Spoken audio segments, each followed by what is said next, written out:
Tender প্রাপ্ত AN কোম্পানিতে সে চাকুরিরত, ওদের ম্যানেজিং টিমের মেম্বার। কথাটা শুনতেই পিলে চমকালো চারুর। এ তথ্য তার জানা ছিল না। চারুর মস্তিষ্ক কাজ করছে না। সে অধৈর্য হয়ে বলল, তাতে কি প্রমাণ হয়? ফর ইওর কাইন্ড ইনফরমেশন, কোটেশনটা তারা শেষ মুহূর্তে বদলেছে। রিসেন্টলি আপনার অ্যাকাউন্টে 5 লক্ষ টাকাও ঢুকেছে।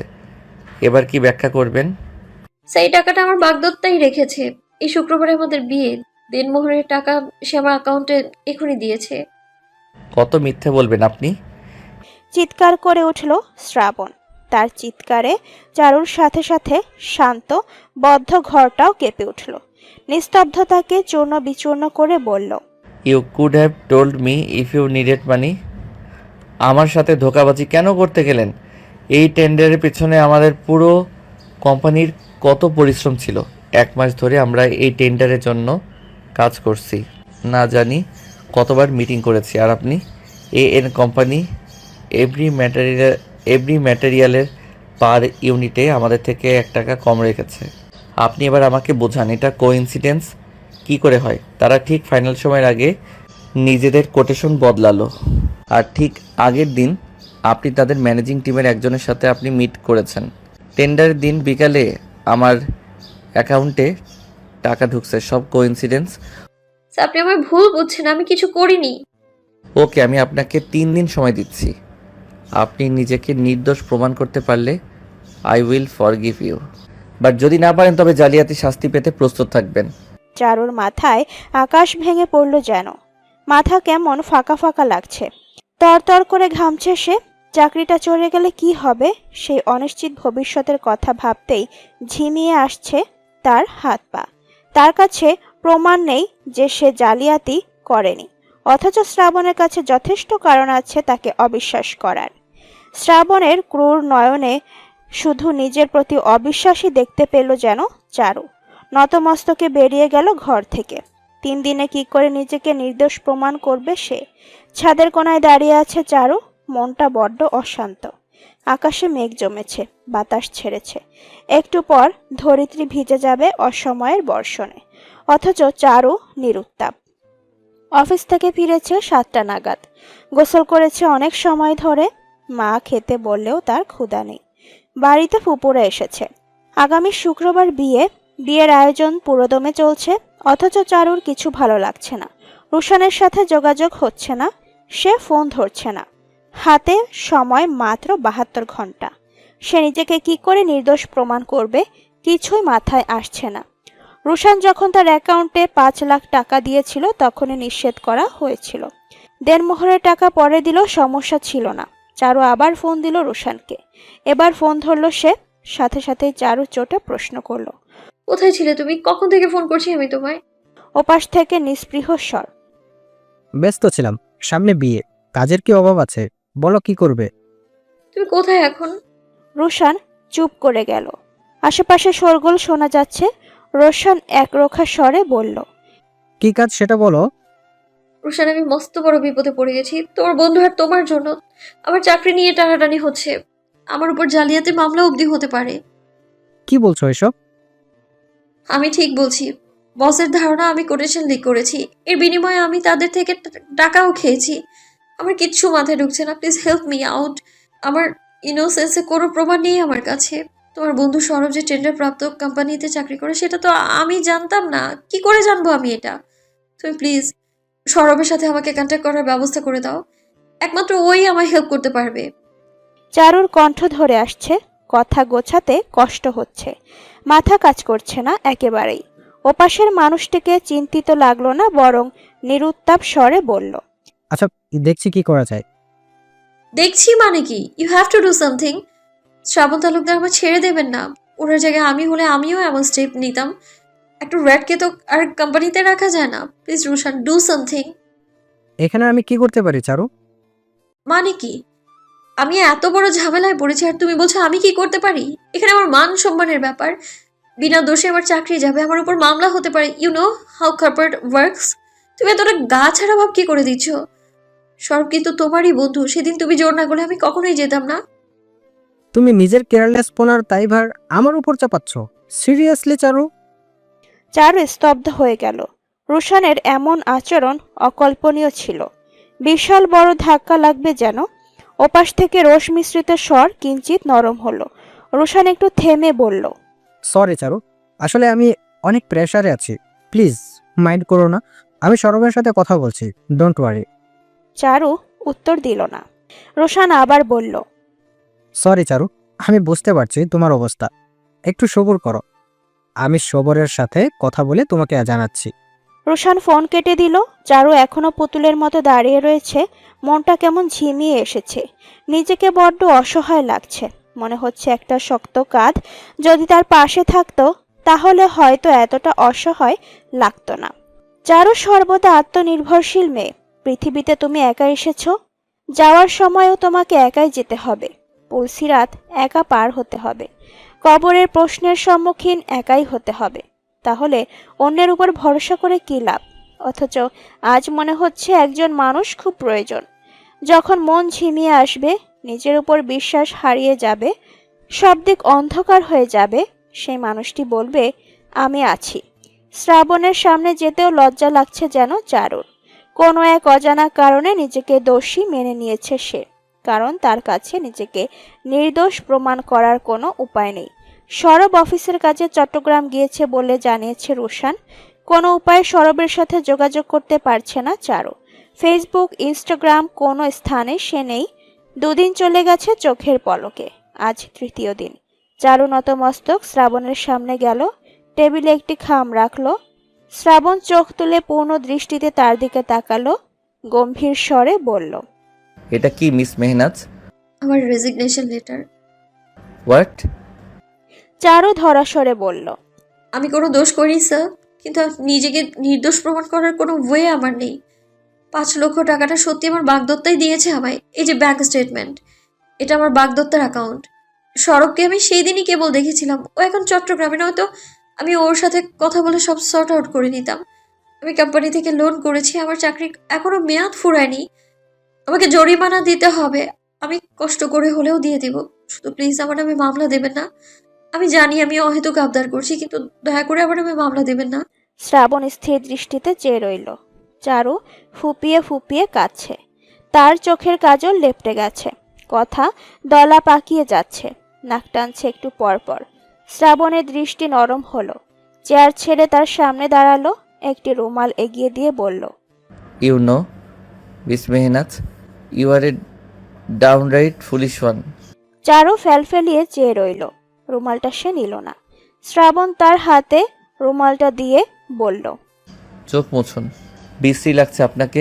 চারু দ্রুত রুমালটা নিল।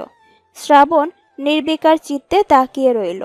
বুকে হাত বেঁধে গম্ভীর স্বরে বলল, প্রথমে আমার আপনার উপর খুব মেজাজ খারাপ হয়েছিল, কিন্তু তারপর ভাবলাম যদি কোটেশন লিক করার ইচ্ছে থাকে আপনি কোম্পানি থেকে লোন করতেন না। আমি ভেবেছিলাম আপনি এত বুদ্ধিমান নিজেকে দাবি করেন, হয়তো নিজ থেকে সবটা ধরতে পারবেন, বাট আমি ভুল। মানে? মানেটা স্পষ্ট। আপনি কোটেশন লিক করেননি, বাট আপনার বাগদত্তা করেছে। রিসেন্টলি 5 দিন ছিল সে কোম্পানি সুইচ করেছে। তাও কোন কোম্পানি জানেন?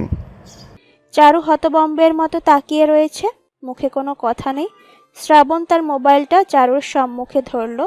একটা ভিডিও যেখানে স্ক্রিন রেকর্ড করা সৌরভ এবং রুশানের চ্যাটবক্সের। রুশান সেখানে সৌরভকে বলছে, যদি আমি তোকে কোটেশন ম্যানেজ করে দিই, আমাকে তোদের কোম্পানির প্লেসমেন্ট আর 5 লাখ টাকা দিতে হবে। চারু ফাঁসবে। চারুর মাথা ঘুরাচ্ছে, পা দুর্বল হয়ে যাচ্ছে। রুশান এমন জঘন্য কিছু করতে পারে তা যেন বিশ্বাস করতে পারছে না। শ্রাবণ গম্ভীর স্বরে বলল, এই চ্যাট অরিজিনাল।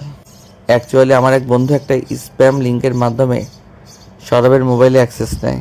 সেই এক্সের দ্বারা এইসব প্রুফ কালেক্ট করি আমরা। আই এম সরি মিসবিহেভিং, বাট দোষটা আপনারও। এত গোপনীয় তথ্য আপনি আমার মোবাইলে রেখেছেন, আর মোবাইলের অ্যাক্সেস আপনার বাগদত্তাকে দিয়েছেন। সে শুধু আপনাকে ব্যবহার করছে। চারু নির্বাক দাঁড়িয়ে আছে। চোখ থেকে শুধু পানি পড়ছে তার। মস্তিষ্ক কাজ করছে না।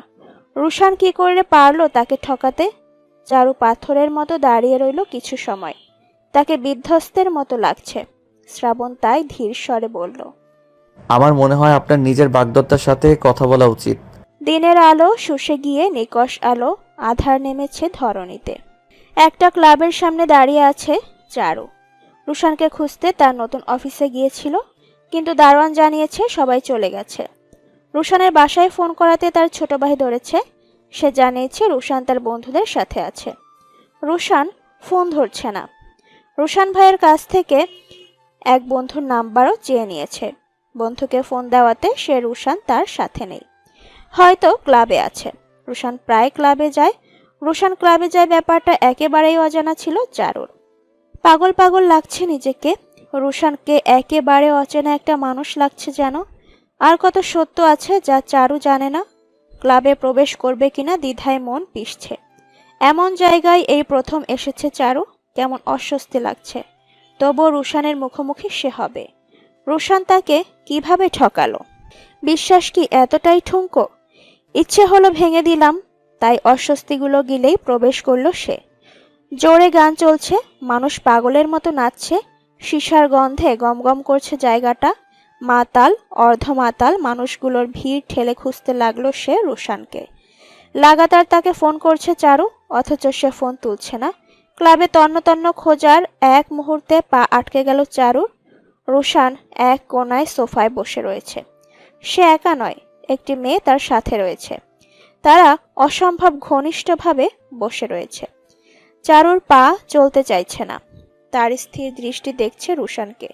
রুশানের বুকে মাথা রেখে একটি মেয়ে বসে রয়েছে, বুকের ওপর আঙুল বুলাচ্ছে। অথচ রুশানের সেদিকে কোনো হুঁশ নেই। নেশার প্রবল ঘোর তাকে এতটাই আঁকড়ে ধরেছে যে চোখ অবধি খুলতে পারছে না। চারুর মন মস্তিষ্ক নিশ্চল হয়ে গেছে। চিন্তার শক্তি কাজ করছে না। ভোঁতা যন্ত্রণায় ভেতরটা দুমড়ে মুচড়ে যাচ্ছে। তাদের বিয়ের আর মাত্র একটি দিন বাকি, অথচ এমন বীভৎস তিক্ত দৃশ্যের সম্মুখীন হতে হচ্ছে। রুশান তাকে শুধু ব্যবহার করেনি, সে তাকে রীতিমতো ঠকিয়েছে। নিজেকে এতটা তুচ্ছ কখনো মনে হয়নি চারুর। বিভ্রান্ত মনটা এতকাল মরীচিকার পেছনে ছুটেছে। চারু ভেবেছিল নিয়তি তাকে দ্বিতীয় সুযোগ দিচ্ছে। যে ভালোবাসা তাকে সুখ দিত, সেই ভালোবাসা এখন গলায় ছুরির মতো বিচ্ছে। বিষাক্ত অনুভূতিতে চোখ জ্বলছে, কিন্তু কাঁদল না চারু। তার উত্তর চাই। এত বছর পর কেন তার বিশ্বাসকে ভাঙতে হলো রুশানের? কিসের লোভ? টাকা? চারু এগিয়ে গেল, দাঁড়ালো ঠিক রুশানের মুখোমুখি। সে সোফায় ঘাড় এলিয়ে আছে। তার বুকের উপর মুখ গুজে থাকা মেয়েটির সাথে চোখাচোখি হতেই মেয়েটি বিদ্যুৎ পৃষ্ঠের মতো চমকে উঠল। উঠে গেল রুশানের বুক থেকে। রুশান তখন প্রায় হুঁশহীন। চারু সামনের কাচের টেবিলের উপর রাখা তরল ভর্তি গ্লাসটা হাতে নিল। সকলকে অবাক করে সেই তরল ছুঁড়ে মারল ঠিক রুশানের মুখ বরাবর। হঠাৎ এমন তরলের আক্রমণে চমকে উঠল রুশান। চোখ মেলে চাইল চারুর দিকে, চোখ কচলালো। ঠাউর করার চেষ্টা করলো পরিস্থিতি। চারু পাথর স্বরে বলল, হুঁশ এসেছে নাকি আরো ডোজ লাগবে? তার চোখ রাগে জল করছে, মুখখানা কঠিন। রুশান ভ্যাবলার মতো চেয়ে রইল চারুর দিকে। তার সামনে আদপি চারু কিনা বুঝতে পারছে না। চোখ কচলে তাকালো, তত সময় তীব্র সাউন্ডের গান বন্ধ হয়ে গেছে। উপস্থিত সকলের নেশাতুর চোখ সোফার দিকে। বিনা পয়সায় নাটক দেখতে বাঙালির বড্ড আগ্রহ। রুশানের সদ্বিত ফিরল আরো 5-6 মিনিট পর। চারুর গা গুলাচ্ছে। এই মানুষটাকে সে কি করে ভালোবেসেছে? ছি, এত নোংরা। চারু, তুমি? তুমি কি ভেবেছিলে চাকরি হারিয়ে আমি এখন বাসায় মামলার ভয়ে কান্নাকাটি করছি? ছি রুশান, তুমি এতটা জঘন্য! সামান্য কিছু টাকার প্লেসমেন্টের জন্য তুমি আমার সাথে এত বড় বিশ্বাসঘাতকতা করেছো? আর এই তোমার ব্যস্ততা? ছি! না না, তোমার দোষ নেই, ভুলটা আমারই। আমার বোঝা উচিত ছিল কয়লা ধুলে ময়লা যায় না। আজকের পর থেকে আমাকে তোমার মুখটাও দেখাবে না আর। রোশান আমতা আমতা করে বলল। বলে ক্লাব থেকে বেরিয়ে যাবার জন্য পা বাড়ালো চারু। রোশান তড়িঘড়ি করে উঠে দাঁড়ালো। এলোমেলো পায়ে পিছু নিল চারুর, ধরল তার বাহু। অপরাধী স্বরে বলল, চারু, আমার কথাটা শোনো। সাথে সাথে লম্বা দেহি রুশানের শ্যামগালে সজোরে থাপ্পড় বসিয়ে চারু রাগী স্বরে বলল, ছবি নামাই স্কাউন্ডেল। আকস্মিক থাপ্পড়ে রুশানের নেশা যেন পুরোপুরি কেটে গেল। সকলে বাঁকা নজরের মধ্যমণি রুশানের অহমিকায় তীব্র আঘাত পড়ল যেন। শরীরের রক্ত টকবগিয়ে ফুটতে লাগলো যেন। মাথার শিরাগুলা দপদপ করছে। সাথে সাথেই ভালো মানুষই রুশানের মুখোশটা খসে পড়ল। চারুর খোলা চুলগুলো নিজের বিশাল হাতে মুষ্টিগত করে ফেলল সে। এত জোরেই টানলো যে ব্যথায় নীল হয়ে গেল চারুর মুখ। রুশানের ক্রুব্ধ স্বর আলোড়িত হলো নিস্তব্ধ ক্লাবে।